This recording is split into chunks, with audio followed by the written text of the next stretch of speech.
भैया जरा 10 किलो मटर दे दीजिए, बाकी सब्जी आधा आधा किलो तोल देना। अरे बहन जी, बाकी सब्जी इतनी कम और मटर इतनी ज्यादा क्यों? अरे भैया, क्या सर्दी में गाजर की जगह मटर का हलवा बना रही हो? अरे भैया, क्या आपको भी यही मटर के ऊपर जोक मारने को ही मिला है? वैसे भी हम घर पे पूरा दिन मटर खाकर और पूरा दिन मटर की बातें सुनकर और उसे छिल छिल कर पच चुके हैं। अब जोक भी मटर के ऊपर ही सुनने को मिल रहा है। मटर का हलवा तो नहीं, लेकिन हर रोज मटर डालकर सब्जी जरूर बनती है। तो क्या आप लोग 10 किलो मटर आराम से खा जाते हैं? देख लो भैया, यही हाल है हमारा कुछ ससुराल वालों का। उसके बाद सीमा और प्रीति भी सब्जी लेकर घर वापस आ जाती हैं। घर आने के बाद फिर से वही उन्हें मटर छीलने का काम शुरू करना पड़ता है। तो फिर से रात को खाने में मटर जो डालने वाली थी। आ गई तुम दोनों, अब जल्दी से हमारे लिए मटर की बढ़िया सी चटपटी चटनी बना दो, और उसके साथ जो भी सब्जी बनानी है देख लेना, उसमें लेकिन भर भर के मटर होनी चाहिए। और मेरा तो आज मटर के पराठे खाने का बड़ा मन कर रहा है। अरे दादी, आपने तो मेरे मन की बात दूसरी छीन ली। तरफ प्रीति आटा गूंथ रही थी। हे भगवान, क्यों हमें इस तरह मटर के जंजाल में फंसना पड़ रहा है? भला हमारे मटर में इतनी गहरी क्या दुश्मनी है जो सुबह शाम बस इसी का चेहरा देखने को मिलता है? लगता है हमने पिछले जन्म में मटर को रिजेक्ट कर दिया होगा, इसलिए इस जन्म में भर भर के बदला लिया जा रहा है। दोनों बात करते हुए खाना बना रही थी। सीमा ने एक चूल्हे पर सब्जी बनाने के लिए कढ़ाई रखी और उसमें छौंक तैयार करके सब्जी पका रही थी। वहीं दूसरी चूल्हे पर प्रीति गर्मा गर्म रोटियां बना रही थी। उसके बाद सभी को खाना परोसा जाता है। ओहो, मटर की चटनी और मटर के पराठे तो बहुत स्वादिष्ट बने हैं। हाँ, खाना खाकर तो बड़ा मजा आ रहा है। मटर की तो बात ही लाजवाब है, और आप दोनों भी हमारे साथ बैठकर खाना खा लीजिए तो और मजा आएगा। अरे नहीं नहीं, आप लोग खा लीजिए, हम बाद में खा लेंगे। लेकिन बाद में तो खाना ठंडा हो जाएगा और बाद में खाने का मजा नहीं आएगा। नहीं नहीं, कोई परेशानी नहीं है, हमें अभी भूख नहीं लग रही है, हम बाद में खाना खा लेंगे। अरे ऐसे कैसे भूख नहीं लग रही है? इतना लेट हो रहा है, जल्दी से खाना खा लो, उसके बाद बर्तन धोकर तुम भी मटर के पराठे खाए हुए। भाभी, आज तो हो ही जाए, मटर के पराठे भी बना लेना और साथ में मटर वाले चावल भी बना लेना। ठीक है, हम बना देंगे। दोनों रसोई में जाती हैं, लेकिन ये सब सुनकर दोनों का ही मूड बहुत खराब हो गया था। सच कहूँ दीदी, पता नहीं मुझे आज कुछ ज्यादा ही गुस्सा आ रहा है इतनी सारी मटर को छीलने में। अरे गुस्सा तो आएगा ही, अब जब हर रोज हमें सिर्फ मटर मटर करने को मिलेगी तो गुस्सा आएगा ही। मुझे तो लगता है किसी दिन मेरा गुस्सा इतना बढ़ जाएगा कि वोल्कानो की तरह इन सब के ऊपर बहुत खतरनाक तरीके से फूट पड़ेगा। अगर वोल्कानो वाला गुस्सा खुद पर पड़ा ना तो सब परेशान हो जाएंगे। तुम्हारे साथ फिर मेरा भी गुस्सा कुड़ पड़ेगा। अरे पूरे घर वाले जलकर राख हो जाएंगे। दोनों का ही बिल्कुल मन नहीं था मटर छीलने का और ना ही मटर की सब्जी बनाने का, लेकिन क्या करती, दोनों की ही मजबूरी थी। उन्होंने आज खाने में आलू गाजर बनाई थी। उसमें थोड़ी बहुत मटर तो चली जाती है, लेकिन फिर भर के मटर डालने पर सब्जी का नक्शा ही बदल जाता है। एक तरफ सीमा रजाई में लेट जाना, इतनी ठंड हो रही है, बैठ जाओ हमारे साथ खाना खा लो। सभी बार बार कह रहे थे और अपनी सास के बोलने के बाद दोनों मना नहीं कर पाते और सभी के साथ उन दोनों को खाना खाने के लिए बैठना पड़ता है।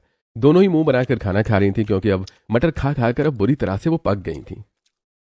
क्या बात है पोता बहुओ, तुम दोनों ने इतना सड़ा हुआ मुंह क्यों बना रखा है? कुछ नहीं दादी जी, बस ऐसे ही। हमने कहाँ मुंह बनाया हुआ है, हम तो ठीक है, बिल्कुल ठीक है। इस तरह सभी खाना खाकर अपने अपने कमरे में जाकर रजाई और कंबल में लेट जाते हैं। वहीं दूसरी तरफ सीमा और प्रीति ठंड में ठंडे पानी से रसोई में बर्तन धो रही थी। आज तो हमारा सारा मूड ही खराब हो गया, सबके साथ बैठकर मटर के पराठे तक खाने पड़ गए आज हमें। बिल्कुल सही कहा दीदी, आज खाना खाने में बिल्कुल भी मजा नहीं आया, जबरदस्ती हमें खिला दिया गया। मैंने तो अलग से आटा उठा कर रख दिया, सबके खाने के बाद आराम से गर्मा गर्म फुलके तैयार करके स्वादिष्ट खाना खाती। हाँ, अभी बिल्कुल ठंडे ठंडे बर्फ जैसे पानी से बर्तन धोने के बाद जल्दी से जाकर सो जाते हैं, सुबह जल्दी उठकर फिर से वही मटर छिलने। हम जब से इस घर में आए हैं सिर्फ मटर ही खाए जा रहे हैं और हमारी पसंद की सब्जी खाने को कोई मिल नहीं रही है, इसलिए हम चिढ़े हुए हैं। और हाँ, हम यहाँ पर अपनी मांग रखने आए हैं और आपसे ये कहना चाहते हैं कि इतनी ज्यादा मटर खाकर और बनाकर हम बहुत ज्यादा पक गए हैं। हमारे बारे में सोचा जाए और हमें जबरदस्ती मटर खिलाने के बजाय हमारी पसंद का खाना हमें खाना दिया जाए। ना ना बहू, बिल्कुल नहीं, ऐसा तो बिल्कुल नहीं हो सकता है। अरे इतने सालों से हमारे घर में प्रथा चलती आ रही है मटर खाने की, कि हम ऐसे कैसे इतनी आसानी से मटर खाना छोड़ दें। जब हमारा पूरा परिवार मटर की सब्जी खाता है तो तुम्हें भी तो खानी ही होगी। अब जो चीज आपको पसंद है जरूरी नहीं दादी जी कि हमें भी पसंद होगी। अब तो हमें मटर खाकर उल्टी तक आने लगी है, हम और मटर नहीं खा सकते। एक बार कह दिया ना कि तुम्हें मटर खानी ही होगी, यहाँ पर बहस करने की कोई जरूरत नहीं है। जिस तरह चल कर आई हो चुपचाप वापस रसोई में चली जाओ और हमारे लिए खाना बनाओ। लेकिन हमें कुछ नया बदलाव करना चाहिए, क्योंकि का काम शुरू करना है। बर्तन साफ करने के बाद दोनों अपने कमरे में जाकर सो जाती हैं। दोनों बहुत थक गई थी और अगले दिन सुबह उठकर फिर से वही काम शुरू कर दिया। इस तरह दिन गुजर रहे थे और दोनों इतनी सारी मटर छील कर और उसकी ऐसी सब्जी बनाकर बहुत परेशान हो गई थी। तो एक दिन वो दोनों फैसला करती हैं कि सभी से इस बारे में बात करती रहेंगी। बस बहुत हो गया, अब मुझे बहुत गुस्सा आ रहा है, अब मैं और बर्दाश्त नहीं कर सकती। इन्हें मटर खानी है तो शौक से खाइए, लेकिन हमारा बहुत हो गया है। मैं अब बिल्कुल मटर को बर्दाश्त नहीं कर सकती, मुझे तो एक फूटी आंख नहीं भाती है। हाँ चलो चलते हैं, हो जाए आज हार या पार। इस तरह दोनों जाकर सभी से बात करती हैं, जहाँ पर सभी हॉल में बैठकर टीवी देख रहे थे। हमें आप सभी से कुछ बात करनी है। हाँ बोल बहू, क्या बात है? क्या मटर खत्म हो गई है? मटर लेकर आनी है। मटर मटर मटर, बस आप लोगों की गाड़ी तो मटर पर ही आकर रुक जाती है। अरे कभी तो इस मटर की दुनिया से बाहर निकलकर हमारे बारे में सोच लिया करो। अरे पोता बहू, तू सीधा क्या शिकायत कर रही है? हमने ऐसा भी क्या कर दिया जो इतना तुझ शांति गुस्से में उसकी बात को बीच में काटते हुए कहती है, क्या तुम्हें समझ नहीं आ रहा कि दादी सास तुम्हें क्या समझा रही है? एक बार कह दिया ना, तुम्हारी बात नहीं मानी जाएगी। अब रसोई में जाकर खाना बनाओ। बहुत समय से मटर खाने का रिवाज चल रहा है, हम उसे तोड़ने नहीं वाले। संस्कारी परिवार है, पुराने जमाने के हिसाब से ही चलेंगे। हमें कुछ नया बदलाव करने की जरूरत नहीं है।